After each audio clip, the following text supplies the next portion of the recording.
तो नमस्कार साथियों, आईपीएस उतार यूट्यूब चैनल पर आप सभी का स्वागत है।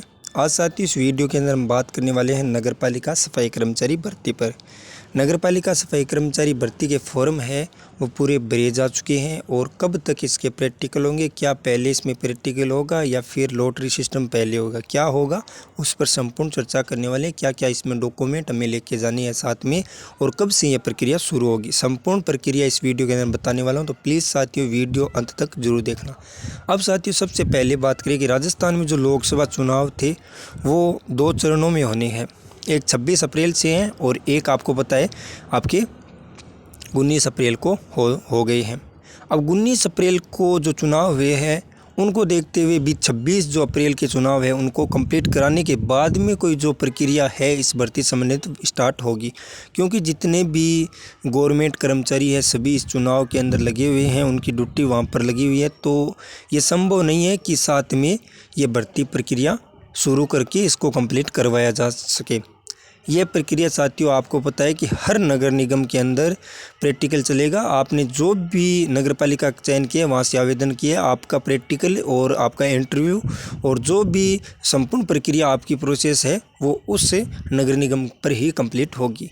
तो उसको देखते हुए साथियों जो कमेटी बनेगी उसमें जो अधिकारी या जो कर्मचारियों की ज़रूरत पड़ेगी तो वो कर्मचारी अभी चुनाव के अंदर लगे हुए हैं। तो आपको पता है चुनाव कंप्लीट होने के बाद में राजस्थान में 2 चरणों में चुनाव है। 2 चरणों में चुनाव जब कंप्लीट हो जाएंगे उनके बाद में साथियों ये जो प्रक्रिया आपकी 1 या 2 मई से शुरू होने की पूरी संभावना है।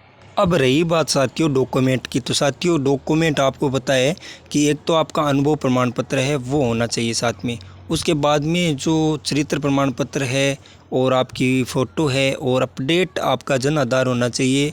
और जो भी आप नगरपालिका से चयन किया हो या आपने फॉर्म भरा हो वो संपूर्ण डिटेल एक समान होनी चाहिए। आपकी डेट ऑफ बर्थ के लिए आपके पास में 10वीं की मार्कशीट होनी चाहिए या फिर आपके पास में जन्म प्रमाण पत्र होना चाहिए। तो ये चीज़ें आपके पास में होनी चाहिए। उसके बाद में यदि आप शादीशुदा हो तो उनके आपका शादी का प्रमाण पत्र होना चाहिए। ये और कोई महिला तलाकशुदा है तो उनके पास में तलाक का सर्टिफिकेट होना चाहिए।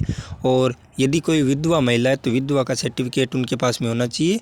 और एक यदि आप अविवाहित हो तो अविवाहित का भी प्रमाण पत्र आपके पास में होने चाहिए।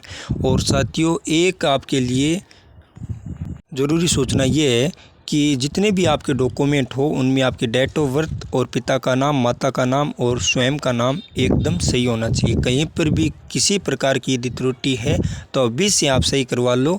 और एक साथियों आपका मूल निवास और आपका जाति प्रमाण पत्र यदि आपके पास में अभी तक नहीं है तो आप वो भी बनवा सकते हो। इतने डॉक्यूमेंट आपको वहाँ पर लेके जाने हैं साथ में जब आपका प्रैक्टिकल होगा और आपका जो लॉटरी सिस्टम होगा वहाँ पर। और साथियों एक मैं वीडियो आपको पूरा डॉक्यूमेंट से संबंधित नेक्स्ट कल लेके आऊँगा।